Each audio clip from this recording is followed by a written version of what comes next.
Okay, folks, good afternoon. Joe, K9UR here. Thought I would unbox the Ameritron ALS-606 amp that I have for sale that's new. Came out of an estate, was never used, never even powered on. But I guess hams are nervous to buy something that hasn't been tested. So what I thought I'd do today is take it out of the box, take it out of the wrapping, and hook it up. So that's what I'm going to do. So stand by. I'm going to unwrap the ALS-606 and get it hooked up to power and get it going.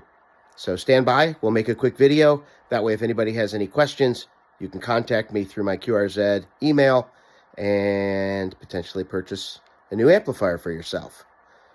All right, stand by. Here's the amplifier. That's the ALS-606. I haven't unwound the power cord yet. Two very simple connections in the back. One is RF.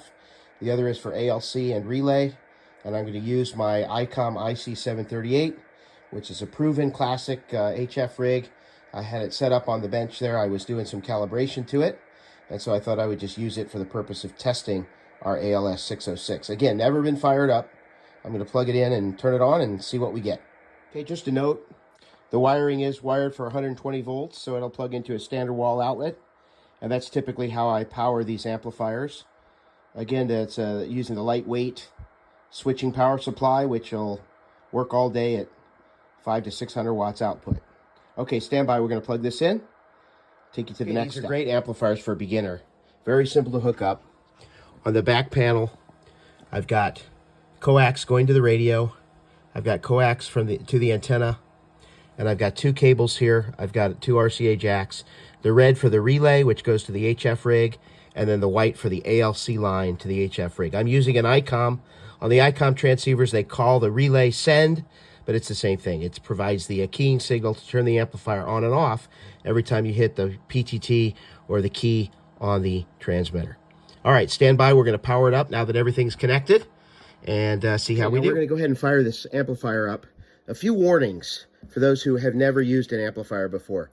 These are great for beginners, but you have to make sure your antenna system is properly designed to handle high power.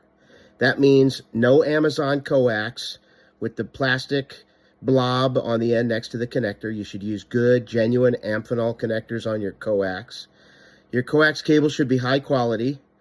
The connector should be installed properly. No balls of solder on the end of the connector to damage potentially any SO239. The antenna itself should be a proper resonant antenna if possible, or use a high-powered antenna tuner that can bring the SWR down. And I like to run these amplifiers with no SWR, meaning a one-to-one match. If you can't get that one-to-one match with your tuner, you need to fix your antenna before you go adding an amplifier in. That's really important, and a lot of beginners make the mistake of trying to run an antenna that's simply not capable of handling high power. That means that 100-watt end-fed half-wave that you've been playing around with will go away. You'll have to put up a better antenna, either a dipole or doublet style using a tuner, or an end-fed half-wave is possible if, and only if, it can handle at least 1 kilowatt, and I always recommend a 2 kilowatt transformer minimum. Also, you want to make sure that the coax has a proper choke. RF does funny things at 100 watts. It does even more funny things at 500 or 600 watts, and you don't want to have a problem. Also, make sure things like your antenna lightning arrestor is designed and spec'd for high power. If you try to use a 200-watt lightning arrestor with a 600-watt amplifier, it will likely fail and cause high SWR and could damage your amplifier. Now, these amplifiers have lots of protection circuitry built in.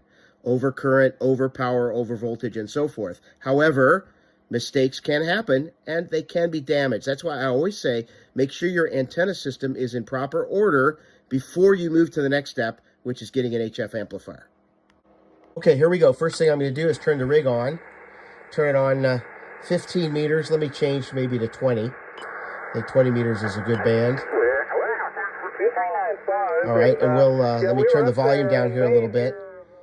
The other thing I'm going to do is I'm going to turn the power down. I'm going to shut the power back to about 30 or 35 watts. You don't need to drive this amplifier with more than about 60 watts for full output. So I generally would start out with about 30 watts and see how it does, and then increase from there slightly. All right, so we'll find a blank spot here on the dial, the high end of the 20-meter band. This antenna is resonant, typically. The other thing you'll notice is I'm through, meaning I have not got the tuner in. I don't need a tuner because the amplifier has a tuned input. Some earlier tube-type amplifiers were lacking tuned inputs, and if you didn't have a good input SWR, the rig would fold back, and so you could use your tuner. But in this case, we're going to always keep that through. We're going to make sure that we don't mess around with the antenna tuner inside the radio. All right, make sure we're on the correct antenna. All right, here is the first power on with our Ameritron amplifier, and there's two switches here. There's standby operate, make sure that's in standby. We're going to put the band selector on the correct band. Let's see here, this is 160, 80, 40, 30, 20, so 20 meters, and we're going to fire it up. Here we go.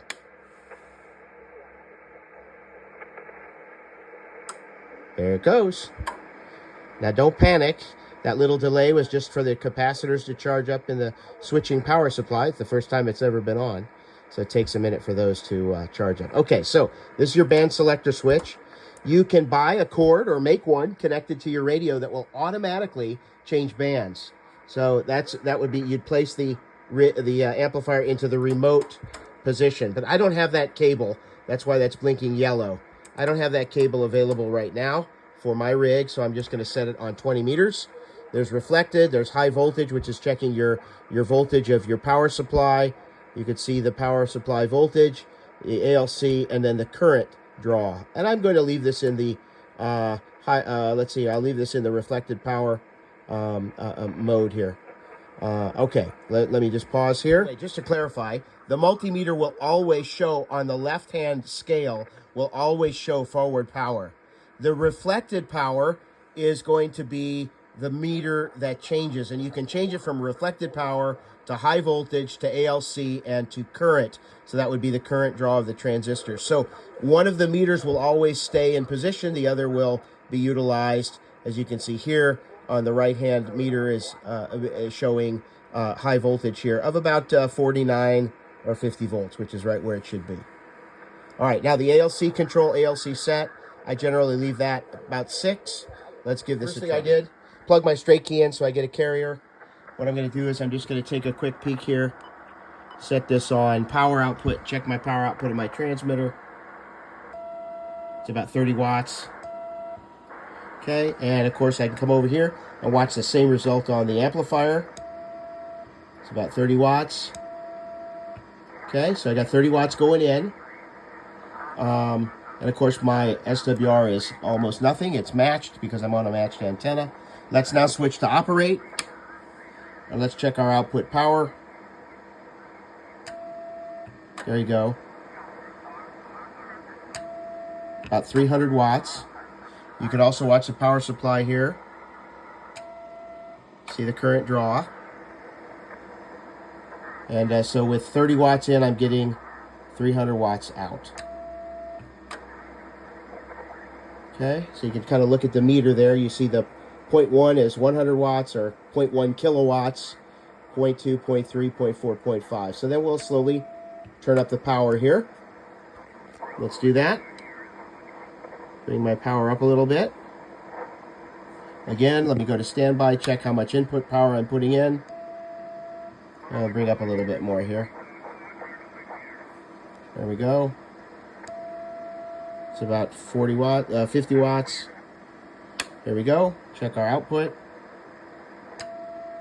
There we go. Over 500 watts, you can see. Okay. So it is working as it should. We'll get on sideband and do a quick check. Again, here's 50 watts of drive. And we'll come over here. We'll check our amplifier output power.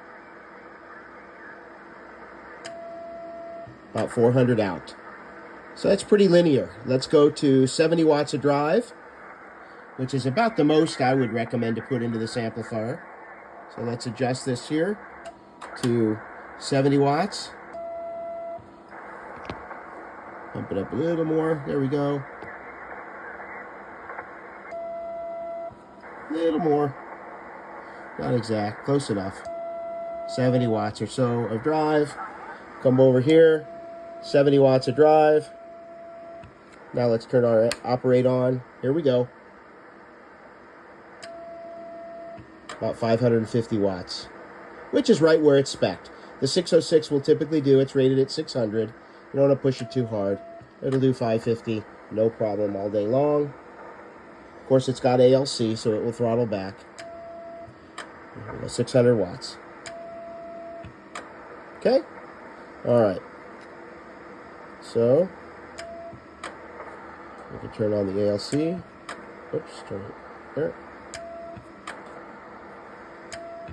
Okay, what I've done is I've set this to 50 watts. I'm going to change to 40 meter band now. And I'm going to, again, the antenna tuner is through. I'm going to try, I don't know, let me just go just below the sideband portion of the band.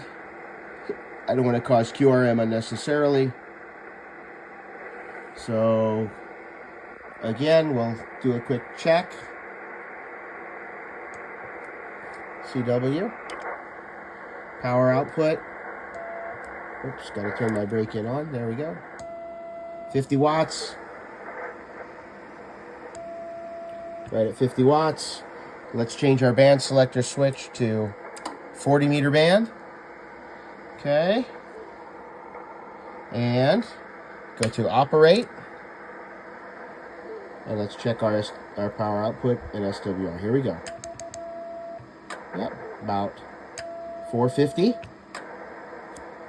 Let's turn up a little bit more power to about 70 watts. And there we go, that's our 500. Okay.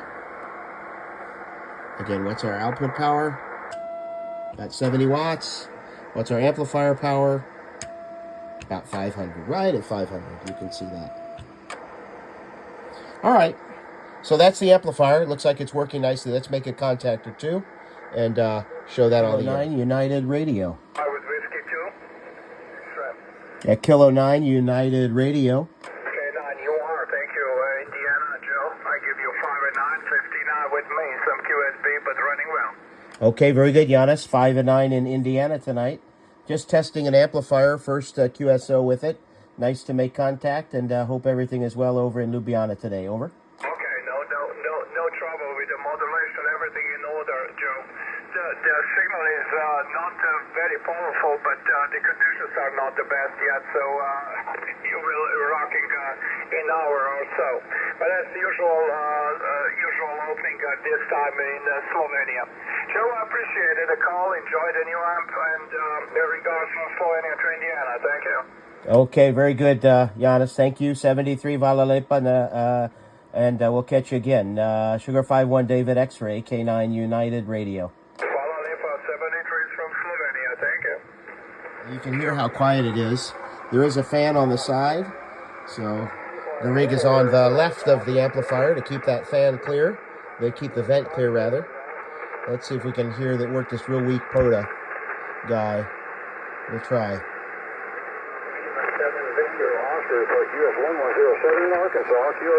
Kilo 9 United Radio, K9 Uniform Romeo. November Lima 7 Victor.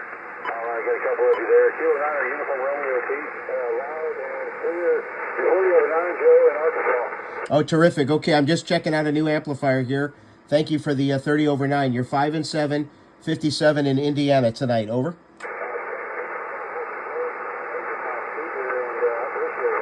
Okay, 7-3. There you have it. A couple of contacts on sideband, and I won't bore you with CW because I know a lot of fellas don't use CW anymore, but that's my jam. These amplifiers are not designed initially to use with digital. If you're going to use it with digital, you want to keep the power down. Don't run 500. Run 250, 200, 250 watts output. Treat it as if it's AM. And that's typically what they recommend for AM is 150 to 200 watts carrier. And the reason for that is simple. It's a small box. There's not a huge heatsink and big noisy fan. And so cooling with digital modes can be an issue. So don't abuse these amplifiers. They'll run forever. I've had several of these over the years, and they work just fine. But don't push them hard on digital. They're not designed to be used on digital the way they're designed to be used on CW and sideband.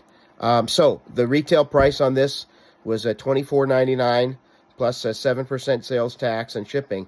It's about $175 in shipping or in tax and shipping costs. So that's $26.75, and I'm selling it for $1,700 cash, out the door, shipped to you, and I'll take care of the shipping.